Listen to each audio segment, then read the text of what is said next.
I spent 3 years with Ethan, nominally his kept canary.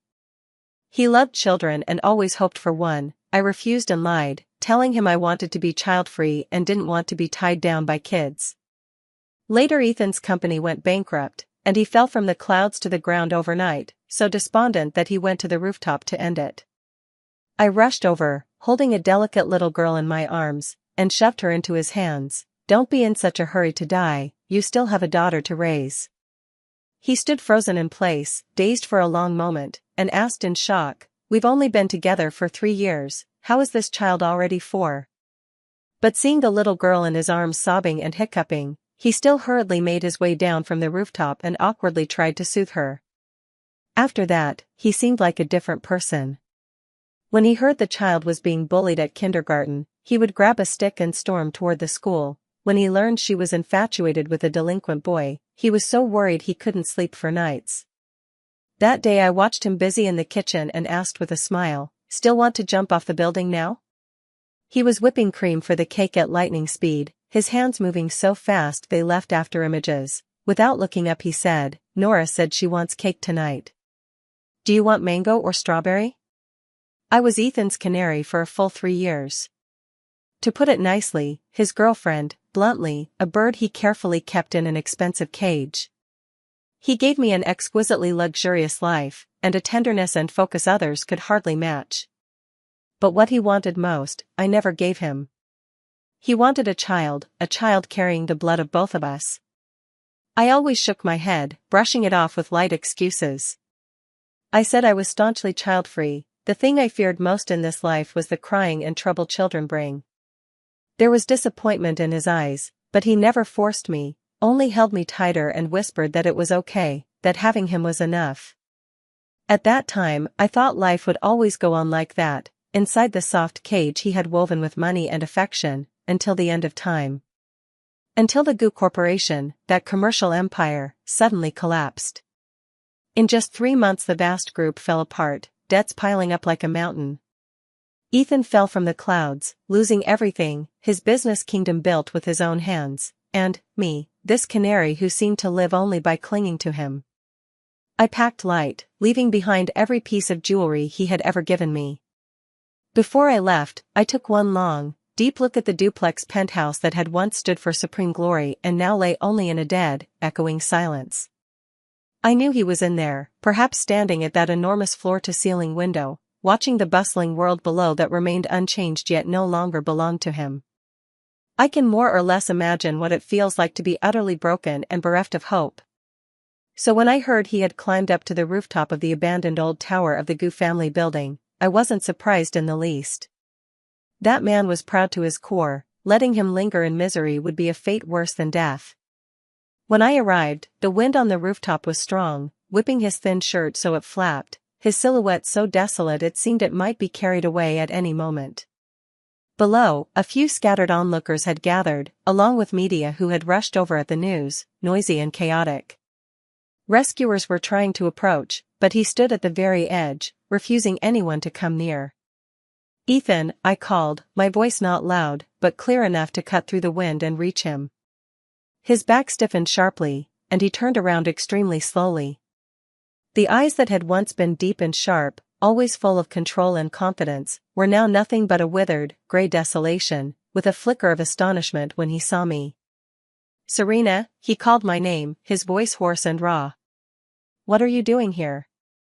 To see me at my most pathetic?"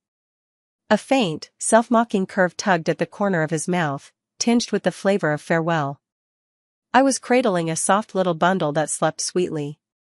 I stepped forward a few paces, ignoring his gesture telling me to look away, and walked straight up to him, only a few steps from that dangerous edge. The wind picked up. Without hesitation I shoved the sleeping bundle into his arms. The movement was almost rough. Ethan reflexively caught it, his arm going rigid, his whole body stunned. That soft, warm touch shocked him like an electric jolt, he barely dared to apply any force.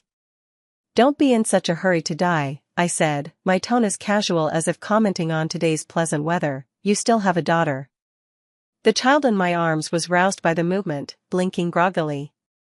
Seeing the unfamiliar surroundings and the strange man holding her, her little mouth puckered, on the verge of crying.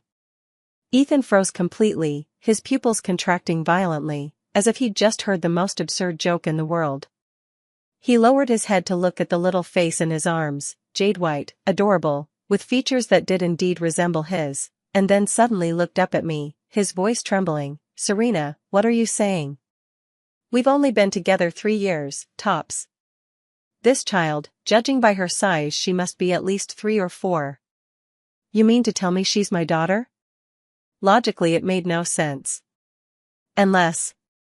Yeah, 4 years old. Her name is Nora. I dropped the second bomb in a flat tone. "Nora, call Daddy." The little lump ignored me completely. Ethan's stiff, awkward embrace made her extremely uncomfortable, and frightened by the unfamiliar surroundings she burst into loud wails, tears like strings of broken pearls, hot as they struck the back of Ethan's hand. The crying was piercing, instantly shattering the stagnant silence on the rooftop. It was like a heavy hammer, smashing hard into Ethan's heart. He was completely flustered. Those hands that once maneuvered deftly at negotiation tables and signed billion-dollar contracts with unshakable composure were now holding a small, sobbing child, trembling uncontrollably. He tried to comfort the child, awkward in posture, his voice hoarse. Don't cry, it's okay, don't be afraid." The child cried even harder, her little face flushed deep red as she squirmed in his arms. "If you hold her like that, she'll be uncomfortable." I couldn't stand it and spoke up to guide him. "Support her head, neck, and back with one hand, and hold her bottom with the other. Yes, just like that, let her rest against your chest." Ethan almost fumbled as he adjusted his posture according to my instructions, sweat even broke out at his temples. All his attention was occupied by the little thing wailing in his arms. There was no room left for thoughts of jumping off a building, bankruptcy, or utter despair. Right now his whole heart and eyes were focused on how to stop this little tyrant from crying. He awkwardly rocked her gently, making tuneless soothing sounds with his mouth, though they did nothing at all. The rescuers picked their moment and slowly closed in. But Ethan seemed not to see them at all, his entire focus was on the child. Cradling her, he instinctively, step by step, moved away from that dangerous edge. Safe. I breathed a little easier. Watching him, an always arrogant man, become flustered, dripping sweat, yet so careful and reverent with a tiny infant, made some soft place inside me completely melt. He held the baby as the rescuers escorted him down from the rooftop. As he passed by me, he suddenly stopped. His gaze on me was unbearably complex, his lips moved as if 1,000 questions waited to be asked, but in the end he only whispered hoarsely, why was she crying so hard? Is she uncomfortable somewhere?" I followed them downstairs. Ethan was escorted into a car. The child was still hiccuping and sobbing, but the cries had softened, probably from exhaustion. He kept that awkward yet as gentle as possible posture, frozen in place, as if cradling the most fragile treasure in the world. I opened the car door and got in. In the cramped space, the atmosphere felt a bit stagnant. Only Nora's occasional sobs broke the silence. Ethan's gaze stayed fixed on the child's face. The gray of his expression had faded, replaced by an intense shock, bewilderment, and a nascent, tentative curiosity and tenderness. He looked for a long time before slowly lifting his head, his gaze sharp and fixed on me as if trying to find traces of a lie on my face. "Serena, what is going on? I need an explanation." His voice was low, hoarse with the aftershocks of survival and laced with unquestionable seriousness. "The timing doesn't add up, you told me you were Dink." "I lied to you." I cut him off, answering crisply. "I'm not Dink. I just didn't want to bring a child into the world while you were keeping me like a canary in a cage, only to have my child become a bird in a cage too." His pupils tightened, as if my words had pricked him. As for the timing, I paused and met his gaze. I was already pregnant before we got together. It was a one-night stand, I don't even know who he was. By the time I found out, it was too late to do anything. Then I met you. You were so good to me, so good that it scared me. I was afraid you'd find out and leave me, or despise her. My lie was smoothly woven, half truth and half falsehood, my tone edged with just the right measure of vulnerability and guilt.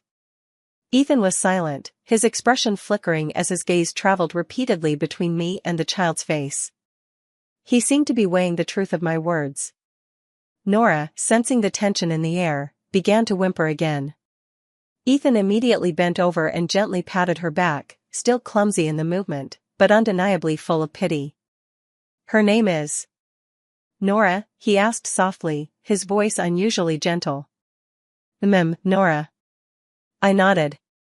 "I gave her the surname." He suddenly looked up at me, a flash of incredulous light passing through his eyes. It seemed to delight him greatly and also shook his belief that the child wasn't his. He looked down at the baby again, his gaze so tender it could have been liquid, murmuring softly, "Nora. Daddy is here." He hardly struggled at all, he simply accepted this daughter who had appeared out of nowhere. The bonds of blood are sometimes inexplicably powerful. Especially for him now, who had nothing and was on the brink of despair, this child was undoubtedly a light that had suddenly appeared at the end of the darkness. Ethan temporarily no longer had thoughts of ending his life. But he had nothing, he didn't even have a place to live. I brought him and Nora back to my small apartment. It was not large, 2 bedrooms and a living room, arranged warmly and comfortably, full of signs of everyday life, completely different from his previous cold-toned luxury loft. He held the child, standing in the doorway, looking a little awkward. "From now on, you can live here." I stepped aside to let him in. "You need somewhere to land, and Nora needs you." That last sentence hit him precisely. His entire reason to keep living now seemed to be this daughter. He entered silently, holding the child, surveying the small space. Nora, in the new surroundings, blinked her big curious eyes and looked around. She had stopped crying. I prepared the spare bedroom, changing the sheets and duvet cover. "You can sleep here for now. Nora usually sleeps with me. If you don't mind, tonight she could." "I'll take her." Ethan cut in immediately, his tone edged with an urgent insistence. After speaking he seemed to think he'd sounded too abrupt, so he softened his voice and added, "Is that okay? I want to spend more time with her." I glanced at him and nodded. "Up to you. But she might wake up at night and need a feed. Do you know how to make formula?" Ethan. Clearly he didn't.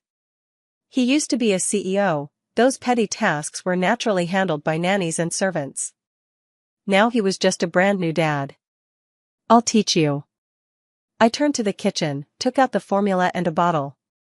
"The water should be around 45 degrees, put the water in first then the formula, level scoop, not more, not less, when you shake it don't shake too hard." As I spoke I demonstrated. He watched with intense seriousness, his gaze so focused it was as if he were handling $1 billion merger.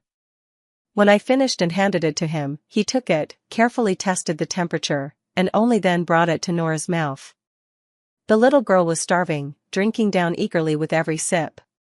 Ethan watched her swallow, and the corners of his mouth unconsciously lifted into the smallest of smiles. It was the first time since his bankruptcy that I saw something like the emotion of being alive on his face. At night, I heard movement from the second bedroom from time to time. The child fussed, and the man immediately got up, flustered, hurriedly preparing formula, clumsily burping the baby, softly humming an off-key lullaby. They were up several times through the night.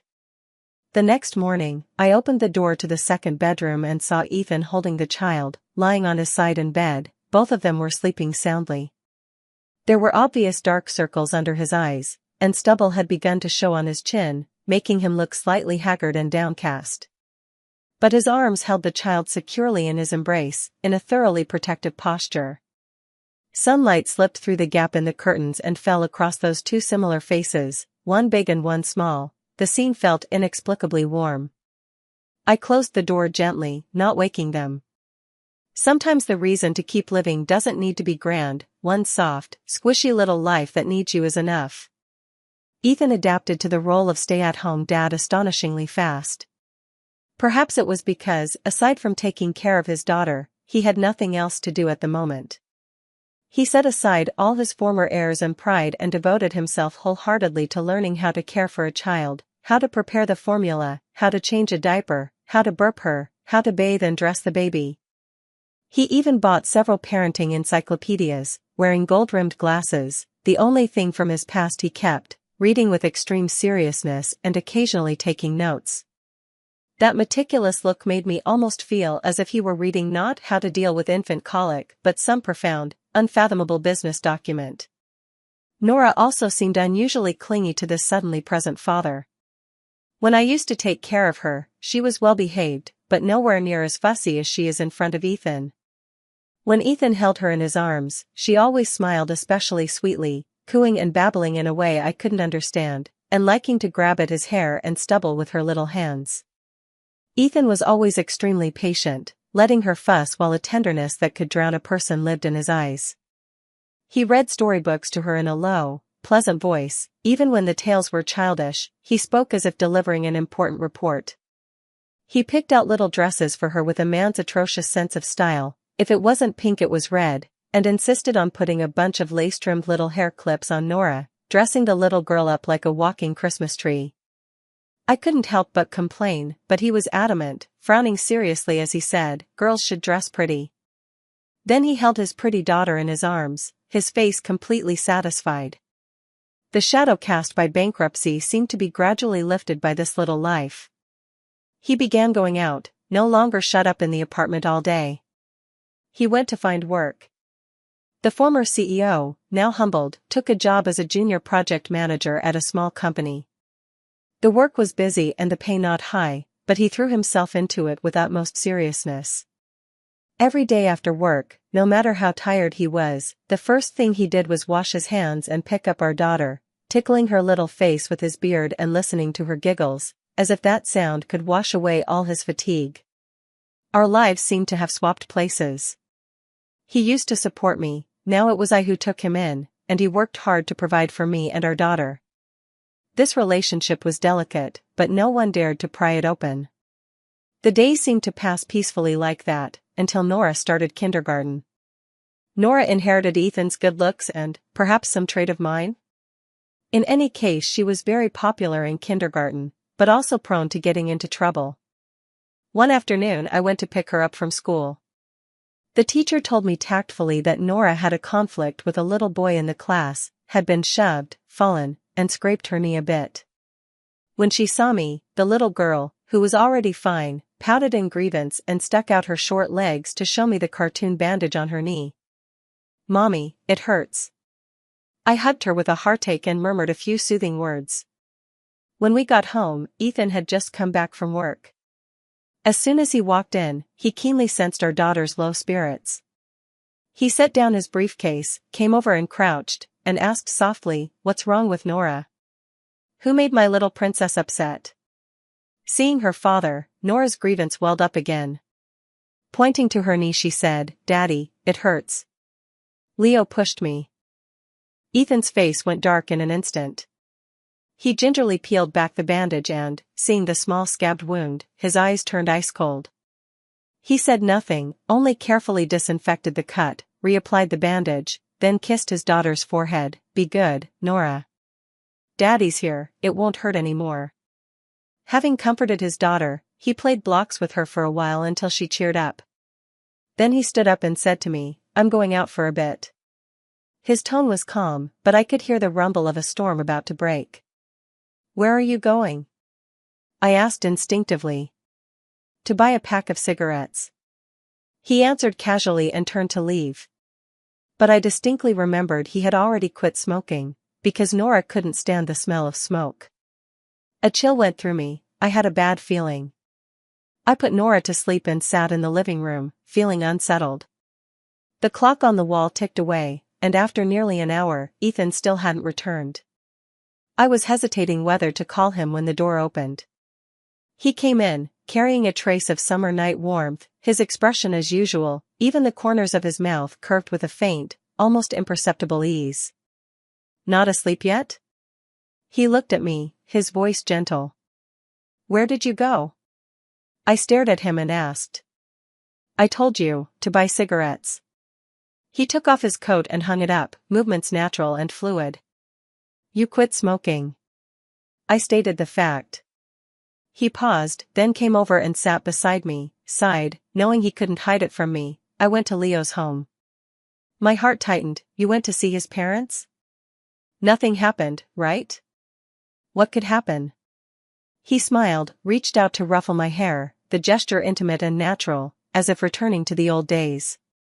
We just had a friendly chat about parenting. I looked at him suspiciously. His eyes flickered for a moment, then he cleared his throat and added, and, by the way, had a deep discussion with his father about how kids should get along, and what price one pays for bullying someone else's daughter. I was left speechless. I could picture exactly what his so-called friendly exchange and deep discussion would look like. Although he had toned down his edge now, that oppressiveness and harshness of someone used to being above others, once unleashed, was not something an ordinary family could withstand. You didn't hit him, did you? I asked, a little worried. No, he chuckled. Am I that violent? I was just being reasonable. He paused, a cold gleam flashing in his eyes. But if his family's reason doesn't hold up, I don't mind trying another approach. He spoke casually, but I heard the weight behind his words. Clearly, the other child's parents had been convinced by his reasoning. The next day when I went to pick up Nora, the little boy named Leo ran over on his own, gave Nora his favorite toy car, and shyly said, "I'm sorry." Leo's mother came over too, her manner so polite it was almost tentative, repeatedly assuring me she would properly discipline her child. I watched the scene, half laughing and half crying. Ethan, even if he were bankrupt, at heart he'd still be that possessive, domineering man who always defends his own. He used to be domineering in business, now, all that forcefulness was directed at protecting his daughter. That night I told him the story as a joke. He was holding Nora and reading her a picture book. When he heard it, he only lifted an eyebrow and said matter-of-factly, "My daughter Ethan's, of course I can't let anyone bully her." Nora looked up and asked in a baby voice, "Daddy, what does bully mean?" Ethan bent down and, in the gentlest voice, said the hardest thing, someone who makes you unhappy. If anyone makes you unhappy from now on, tell Daddy, and Daddy will go make them happy. Me. This method of education seems somehow wrong? Nora grew safely to the age of 5, mischievous and spirited, a little spoiled by Ethan's doting but essentially kind and lovable. Ethan's career gradually improved, he was exceptionally capable, and even starting from the bottom he was quickly put to good use, promoted, and given a raise. Our life slowly became more comfortable, yet he still lived in my small apartment and never suggested moving out. Between us remained a subtle, tacit understanding. They were like family, yet there was an indescribable, unspoken hint of intimacy beyond that. He never mentioned the day she tried to jump again, nor did he press for details about Nora's background.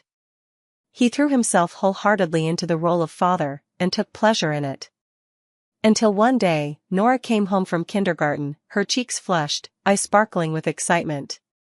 She threw herself into Ethan's arms and chattered, "Daddy, Daddy." A new intern teacher joined our class, "He's so handsome.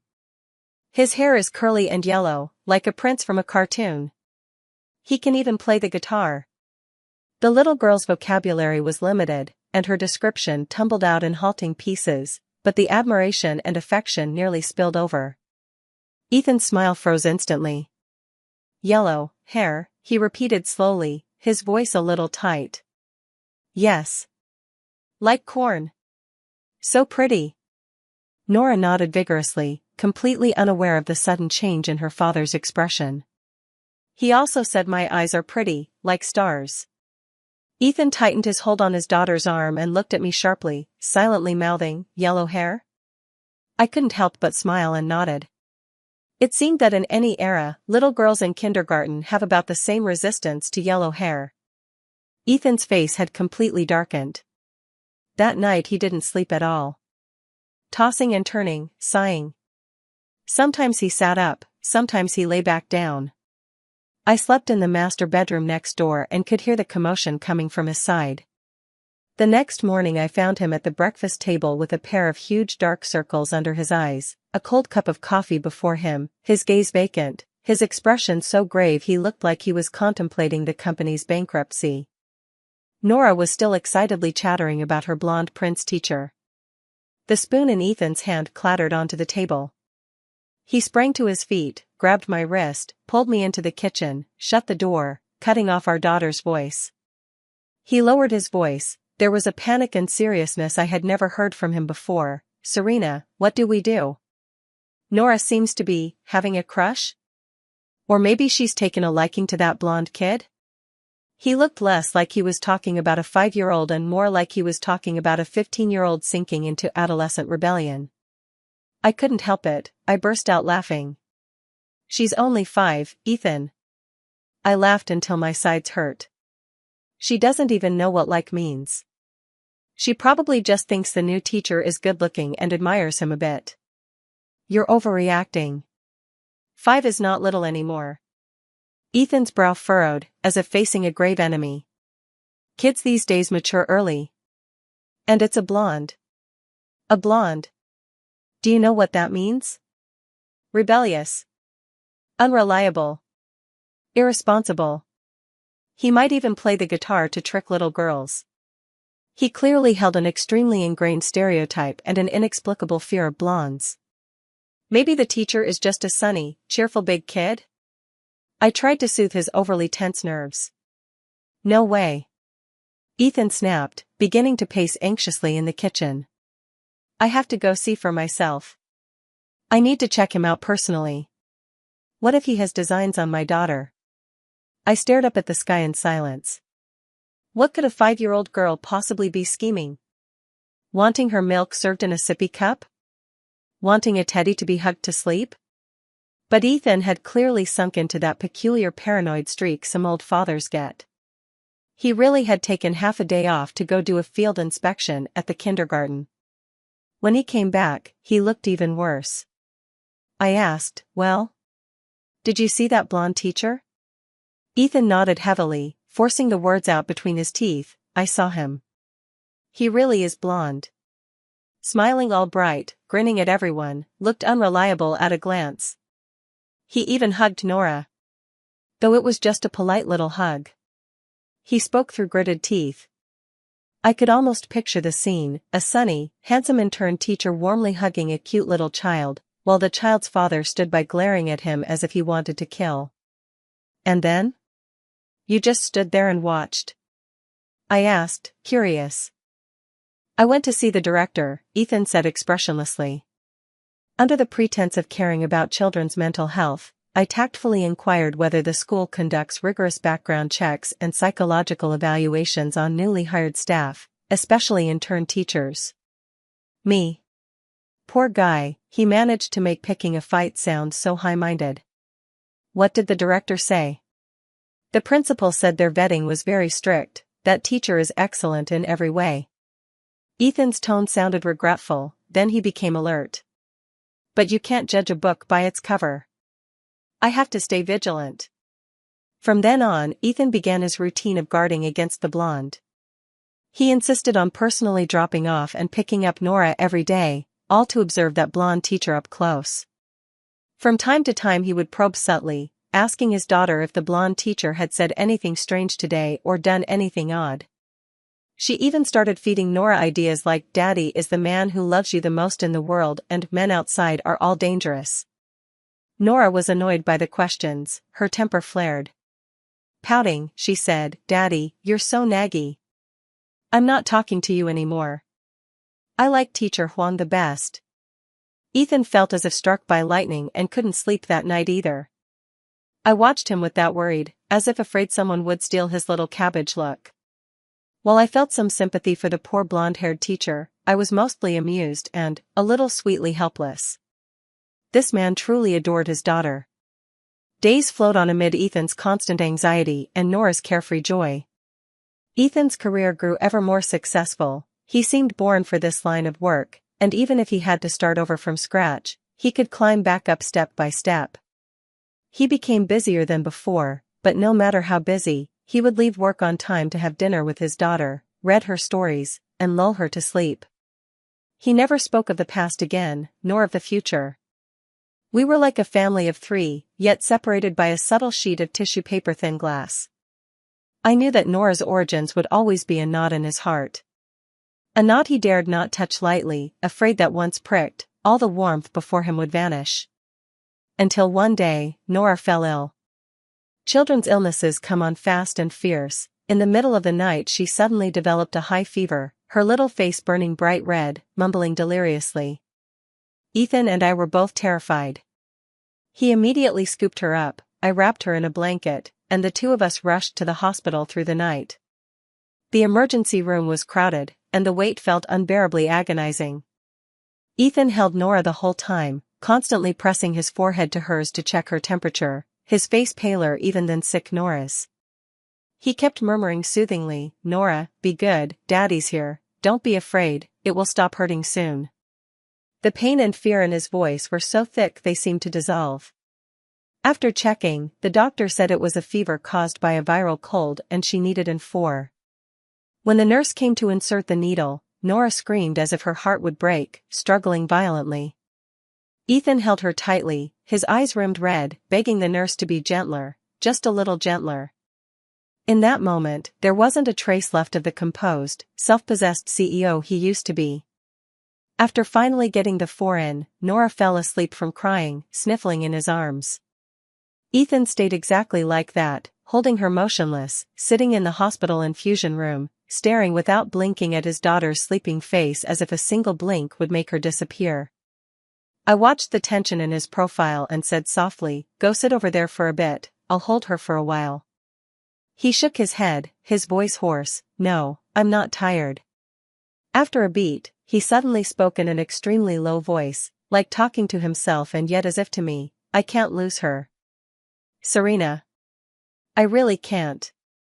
At that moment he was as fragile as a child. My heart tightened slightly, I reached out and gently covered his cold knuckles with my hand.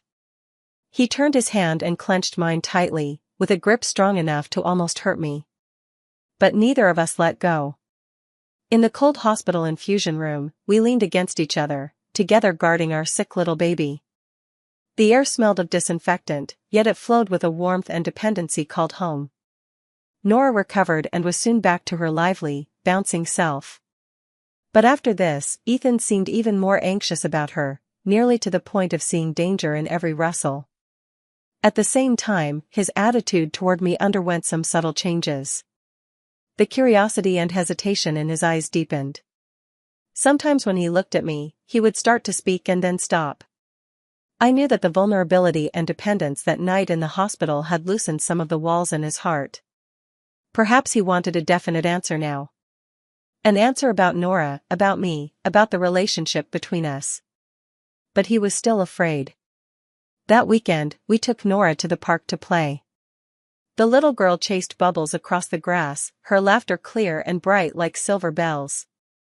Ethan stood beside me, his gaze never leaving our daughter, then suddenly asked softly, "What was she like when she was little?" I paused for a moment before realizing he meant Nora as a baby. "Very good, she didn't cry much, eat, sleep, eat," I recalled, a smile unconsciously curling my lips. "She was just a bit clingy, she had to be held to sleep, and the moment you put her down she'd wake up." Ethan listened, a deep regret and longing showing in his eyes. "Back then, you were alone. It must have been hard, right?" He looked at me, his gaze full of apology and concern. I shook my head. "It's all past. Seeing her so adorable, no hardship was for nothing." He was silent for a long time, long enough that Nora ran back and threw herself into his arms, clamoring for water. He carefully took out a water bottle and fed her, but his gaze kept drifting, as if he were making some weighty decision. That night, after I'd put Nora to sleep and finished my shower, I came out to find Ethan standing at my bedroom door, as if he'd been waiting a while. He wore loungewear, his hair was slightly damp, the daytime air of professionalism softened, replaced by a domestic gentleness. "Something wrong?" I wiped my hair and asked. He took a deep breath, as if making a great decision, his gaze burning as he looked at me. Serena, we need to talk. His expression was serious and solemn in a way I'd never seen before. My heart skipped a beat. What had to happen was happening. I led him into the bedroom. The room was small, with only a bed and a dressing table. The two of us stood inside, the distance between us suddenly narrowed, and the air seemed to grow thin. He was clearly nervous, his Adam's apple bobbed. What do you want to talk about? I asked, feigning calm. About Nora, about you, about us. He looked straight into my eyes, no longer avoiding them. I know I may not have the right to ask. For the past 3 years I've been running away from this question. I was afraid the answer wouldn't be what I wanted. I was afraid of breaking the life we have now. His voice was low and clear. But Serena, I've become more and more greedy. I don't just want to be Nora's father, I also want to, legitimately be your husband. My heart skipped a beat, and I tightened my grip on the towel. Nora's background, he said with difficulty, each word seeming weighed for a long time. You told me it was a one-night stand. Is that true? The bedroom was so quiet we could hear each other's breathing. I watched the tension, the hope, and the hidden pain in his eyes. I knew that if I nodded, he would believe me, bury that regret and hurt in his heart, and go on playing the role of father and, perhaps, become my husband. He loved me, and he loved Nora, loved enough not to fuss over what he thought was the past. But I looked at him and slowly shook my head. Ethan's pupils suddenly contracted, his face paling by a third in an instant. The hand on the doorknob tightened sharply, knuckles turning white. He looked as if he'd been sentenced to death, the light in his eyes flickered out bit by bit, his voice horribly dry. So, even that, was lying to me? You actually love someone? He just left? Or his imagination was clearly racing toward something worse.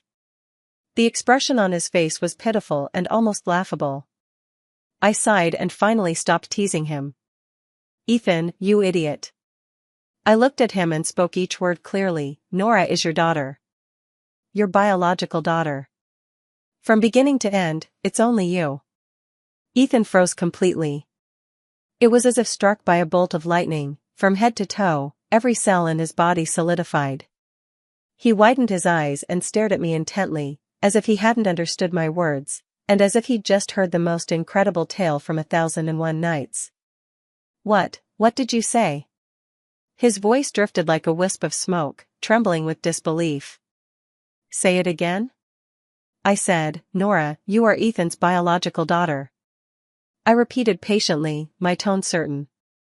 There was no one-night stand, there was no one else. Only you. He gasped sharply, stumbled back a step, and leaned against the door with a soft thud. His expression shifted unpredictably, shock, ecstasy, bewilderment, confusion, remorse. Countless emotions churned and tangled in his eyes. But, time, 3 years, 4 years old, he spoke incoherently, his logic completely unraveled. I was already pregnant before we got together. I explained softly. Do you remember that summer 4 years ago, that night at the Lost Trail Hotel? Ethan's pupils trembled again. Of course he remembered. It had been the celebration after Goo Group landed a major contract. He drank too much, his consciousness hazy, remembering only a girl with clear eyes and the faint scent of gardenias. The next morning she was gone, leaving only a pale red mark on the sheet and an unremarkable earring. He had looked for her, but the hotel footage was blurry and the crowd was a sea of faces. In the end it came to nothing. He had never imagined that the accident that night would leave behind such a precious gift. Nor had he imagined that the girl would turn out to be Serena, the same one who later appeared by his side and whom he kept close for 3 years. It's you, it's really you, he murmured, as if finally unraveling a long-standing mystery, a dazzling light bursting in his eyes. But almost immediately that light was smothered by a heavy wash of guilt and aching care. He took a sudden step forward, grabbed my shoulder with a little too much force, his voice urgent and hoarse. So you knew all along. You knew when you came to me. Then why didn't you tell me? You watched me want a child, watched me say you were Dink, watched you carry and give birth to a child alone, suffer so much, why didn't you tell me? The rims of his eyes were red, moisture glinting there. It was pain, regret, and fear. I looked at him in his agitation, my chest aching with a sour, stinging warmth. At first I was afraid, I answered honestly. I'm just an ordinary girl with nothing, and you're a lofty CEO.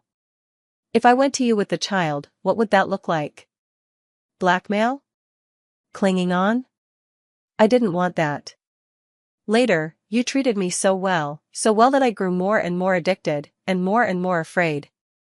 I was afraid that if you learned the truth, you would think I was calculating, that I had ulterior motives, afraid you would doubt whether Nora was truly your biological child, afraid that all the beauty we had would be shattered. After that, you went bankrupt. I paused, my voice dropping. Telling you at that time would have felt more like coercion and a burden. I didn't want that. Ethan listened, his arms tightening suddenly, and he pulled me into his chest with a fierce grip. The force was almost as if he wanted to knead me into his very bones. His body trembled slightly. I'm sorry. Serena. I'm sorry, he whispered over and over in my ear, his voice choked, it's my fault. I left you to bear so much alone. I was stupid, I didn't recognize you. I didn't notice sooner. Scalding liquid dripped onto the hollow of my neck, burning my skin. He cried. That proud man, who didn't cry when he went bankrupt, who didn't cry when he jumped off the building, was now crying like a child because he was worried about me and our daughter. I wrapped my arms around him and gently patted his back. It's all past. Isn't things better now? Nora has you, and I have you. He held me for a long time before slowly calming down. Let go of me. He cupped my face, forehead pressing against mine, his gaze sinking deep into my eyes, his tone more solemn and resolute than I'd ever heard. Serena, marry me. It wasn't a question, it was an earnest decision. Give me a chance to make up for the absence of the past. Let me, with full right, take care of you and love you. The three of us, always together. No flowers, no ring, not even the right setting. Yet in that moment it was more moving than any meticulously planned proposal. I looked at him, at the rims of his eyes still red, at the love and guilt so thick inside them it couldn't dissolve, and I gently nodded, okay. A tidal joy instantly overwhelmed him. He bent down suddenly and kissed my lips. It wasn't the kind of kiss that had once carried a sense of possession, but one full of the treasured return of something lost, of tenderness and surging emotion. This kiss had been delayed by more than 4 years. But thankfully, it was not too late. After the proposal, Ethan seemed like a different person. Specifically, the way he looked at Nora, beyond his old indulgence, held a new, indescribable excitement and an almost reverent gratitude. As if his daughter were some rare treasure regained after being lost. He became even more clingy with me, as if wanting to spend all 24 hours of the day with me and our daughter. Where he used to come home from work and first pick up the baby, now he would pick me up first, then the baby. Nora protested vehemently, hands on her hips and puffing, "Daddy bad. Pick up mommy first. Nora is jealous." Ethan would laugh heartily and gather the two of us into his arms, kissing one cheek and then the other. "You're both daddy's treasures." The atmosphere at home was sickeningly sweet. He began actively preparing for the wedding. Nothing was too small, he handled every detail personally. From the style of the wedding dress to the brand of candy favors, he weighed each choice one by one. He even took time to have the rings remade. "The ones I gave you before don't suit the you are now," he said, taking my hand, his tone earnest. "I want to give you the best, something unique." I teased him, "Ethan CEO, you're not the same CEO you used to be, tone it down." He arched an eyebrow, and that familiar confidence and sharpness rekindled in his eyes. "Don't worry, I'll still make enough to support a wife and kids. And soon, I won't be just a CEO anymore." His words were laden with meaning. I didn't pay much attention, assuming it was just a new upturn in his career. Until one day, I saw news about him on the financial channels. Not about the small company he was currently working for, but about the Gu family conglomerate. The report said that after bankruptcy and restructuring, the GU Group had been acquired by a mysterious capital party, injected with substantial funds, introduced to a new management model, revived from the brink, and had achieved a staggering valuation in the latest round of financing. And the representative of that mysterious capital group was named Ethan. I froze, staring at the name again and again. That night, when he got home, I held up my phone and asked him, "What's going on here?" He glanced at it and smiled with casual ease, as if it were nothing worth mentioning. "Oh, it's nothing. Just taking back something that belonged to me." He spoke lightly, but I knew that behind it there must have been a heart-stopping battle of capital and extraordinary, arduous effort. He had never truly given up in those 3 years. While starting from the bottom to gain experience and connections, he was secretly planning and waiting for the right moment to strike back. Now he had succeeded. The man who once fell into the dust had, through astonishing persistence and ability, climbed back to the top. He was even steadier and stronger than before. Ethan returned to steer the GU family and was busier than ever. But he declined all unnecessary social engagements and kept as much time as possible for the family. He insisted we still live in my small apartment, saying it felt more like home. Nora seemed to vaguely sense that Dad had become more formidable, but she had no real idea how much stronger he was. She still acted spoiled and petulant, straddling his neck and bossing him around. Ethan remained perfectly content with this. Wedding preparations were in full swing. Ethan insisted on giving me an extraordinarily lavish wedding to make up for all the regrets. I couldn't argue with him, so I went along. On the day I tried on wedding dresses, he had purposely cleared an entire day to be with me. When I stepped out of the fitting room in the custom main gown, he was completely stunned. His eyes stared at me without blinking, his breathing seeming to halt. After a long moment, he finally walked over step by step and stopped in front of me. His voice was harshly hoarse. "Serena, you're so beautiful." His eyes were a little red again. I knew he was thinking about all the time lost. I smiled and hugged him first. "From now on you'll see me every day, for the rest of your life, until you get tired of me." He held me tightly, chin resting on the crown of my head. "I could never get enough of you in a lifetime." Nora, wearing a little flower girl's dress, hopped around beside us. "Mama is the princess. Papa is the prince. Nora is the little princess." Ethan bent down and scooped her up too. The 3 of us hugged each other tightly, reflected in the huge fitting room mirror, a scene so perfectly complete it felt unreal. On the eve of the wedding, Ethan was inexplicably anxious.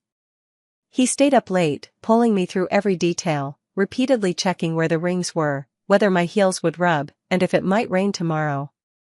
I laughed helplessly. "CEO, I've never seen you this nervous even when negotiating deals worth tens of billions." He sighed, pulled me into his arms, his voice carrying a faint, barely noticeable grievance. "You can lose a business and negotiate again. Marrying you happens only once, there can be no mistakes." My heart melted into a puddle. I kissed his chin of my own accord. "Don't worry, you won't get away. Just be there on time tomorrow." Only then did he relax a little, but he still held me and wouldn't sleep. In the dark he murmured, "Serena, thank you." "Thank me for what?" "Thank you for bringing Nora into this world, thank you for coming to my side at that time, thank you for still loving me and marrying me." His voice was low and sincere. "You gave me the whole world." I nuzzled into his chest, listening to his steady heartbeat, feeling that this life was complete and I wanted nothing more. "Thank you too, Ethan, for not really jumping. Otherwise, none of this would have happened." He laughed softly and kissed the top of my head.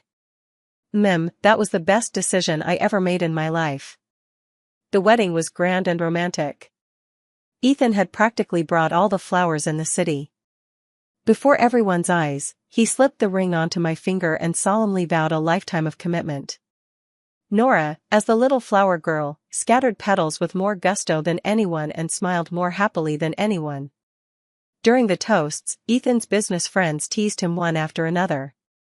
"Mr. Ethan, you hid them well. Such a beautiful wife and such an adorable daughter, and only now you bring them out." No wonder he bounced back so quickly after going bankrupt back then. Turns out he had a loving wife and daughter waiting to support him. Now he's a winner in life. Success in both career and family. Ethan kept a grin plastered on his face the whole time, taking everyone's toasts, clearly in an explosively good mood. He put his arm around my waist and made no attempt to hide his happiness and contentment from the crowd. Yeah, my greatest achievement isn't the Goo Corporation, it's them.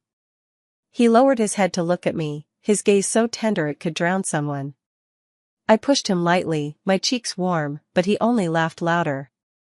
That night, after the guests had left, Nora had long since fallen asleep from exhaustion and had been taken home by the nanny. Ethan had also had a bit too much to drink, his eyes glassy. He clung to me and wouldn't let go, calling me wife over and over. Back in the marital home we had redecorated together, he had ultimately persuaded me to move into the apartment he repurchased and had decorated to my tastes. He pinned me against the door and kissed me with urgent, passionate intensity. The air heated up in an instant. In the midst of the dizzying desire, he suddenly stopped, pressed his forehead to mine, panting, and asked very seriously, "Serena, shall we give Nora a little brother or sister?" I was taken aback by the unexpected question, then let out a laugh. "Ethan, your daughter is almost 5, you're only thinking about a second child now? Besides, isn't a daughter enough for you?" He rubbed against the tip of my nose, his tone a little coquettish and expectant. "It's different. I missed so much of Nora growing up. I want to be there from start to finish, fully involved. Watching your belly grow day by day, feeling the baby move, being there for the birth, feeding her first mouthful of milk, changing her first diaper." As he spoke, his eyes were full of longing and regret. "I want to make up for all the missed moments. Serena, will you let me?" His gaze was burning, laced with the smell of wine and love, almost melting me. I couldn't bring myself to refuse. I clung to his shoulder and gave a small, gentle nod. He was ecstatic, scooped me up and headed for the bedroom.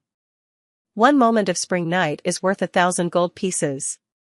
Clearly he had no intention of wasting a single second. Married life was sweet to the point of cloying. Ethan had completely turned into a husband and daughter servant. He came home from work on time every day for dinner, and weekends were strictly family days, without exception. He took on most of the housework, especially the cooking. He said I had worked hard taking care of Nora before, now it was his turn. His culinary skills improved at lightning speed, everything from Chinese dishes to Western pastries. There was nothing he couldn't make. Nora was fed by him until her little face was round and chubby, becoming pickier and only accepting the food her dad made. I protested, "If this keeps up, Nora and I will both be fattened into pigs by you." He smiled and leaned in to kiss me. "Get a little chubbier, it's nicer to hold." Then he doubled down on experimenting with new recipes. He even put plans for a second child on the agenda and worked extremely hard. But it seemed a bit too hard. One morning I woke up with a sore back and complained, and he cheerfully brought breakfast, face full of satisfaction. "Come on, honey, let's aim to make Nora a big sister next year." I grabbed a pillow and hit him. Nora seemed to have noticed her parents' intention to give her a playmate. One day she suddenly ran up to Ethan, her little face serious, and asked, "Daddy, do you want a little brother?" Ethan picked her up onto his lap and asked softly, "So does Nora want one?" Nora tilted her little head and thought for a moment, saying, "I want one. But Daddy, can you please not only love the little brother and stop loving me?" The little girl looked a bit worried. Ethan's heart melted instantly. Holding his daughter, he said with aching tenderness, "Silly girl, Daddy will always love you the most. Even if there's a little brother or sister, you will still be Daddy's first baby, Daddy's whole world." Nora finally relaxed into a smile, wrapping her arms around his neck and acting coquettishly. "Then Daddy will make me a strawberry cake." "All right, Daddy will make it for you." Ethan agreed without hesitation, scooping up his daughter and heading for the kitchen. He completely forgot that he had just been so adamant about trying to make a baby. I leaned against the kitchen doorway, watching the man in an apron expertly whipping cream and the little girl beside him standing on tiptoe, eyes wide and expectant, and I couldn't help but laugh. Sunlight poured in, and the air was filled with the sweet, cloying scent of cream and the feeling of happiness. This was the life I had once longed for but could never reach. Plain, mundane, yet warm enough to bring one to tears. A year later, our second child was born. A boy. We named him Noah, wishing him a life of peace and smooth sailing. As Ethan had promised, he was there from start to finish, fully involved. He attended every prenatal checkup without fail. During my morning sickness he was more anxious than I was, and when the baby kicked he was more excited than I was. When I went into the delivery room he insisted on being by my side, gripping my hand tightly, wiping my sweat, cheering me on, though I could see he had more sweat on his brow than I did, and his complexion was paler than mine. When the child was born, his eyes were red, he kissed me first, choked up saying, "Honey, you worked hard," and only then went to see our son. During the confinement period, he hired the best postpartum nanny, but still handled many things himself, changing diapers, bathing the baby, burping him, with a touch even more practiced than the nanny's. Nora was full of curiosity about this new little brother. Every day she would touch his tiny face and chirp at him as she talked. Ethan always stayed patiently at their side, holding their son in one arm and wrapping his other arm around their daughter, explaining his parenting insights to me, the scene so tender it was almost unreal. He never had insomnia again. Even when Noah cried at night, he would wake immediately, deftly prepare the formula and feed him, his movements gentle, as if afraid of waking me and Nora. He said that listening to the steady breaths of his wife and child was the most soothing lullaby in the world. On a weekend afternoon, the sunlight was just right. Nora was building blocks in the children's room, and Noah was cooing to himself in the crib, amused. I curled up on the sofa reading a script. I had taken up my screenwriting work again, while Ethan busied himself in the kitchen. The air smelled richly of cake. Suddenly I remembered those words I spoke years ago, on that desperate rooftop, when I shoved Nora into his arms. I put the script down and went to the kitchen doorway. The CEO, wearing a cartoon apron, was whipping cream. His arms moved so fast they left ghosting trails, his expression so focused you would have thought he was handling precision machinery. "Ethan," I called. He stopped and looked back at me, his gaze gentle. "What's up? Hungry?" "Almost done. Nora said she wanted cake tonight. Do you want mango or strawberry?" I made a bit of both. I looked at him and, smiling, asked, "Still planning to jump?"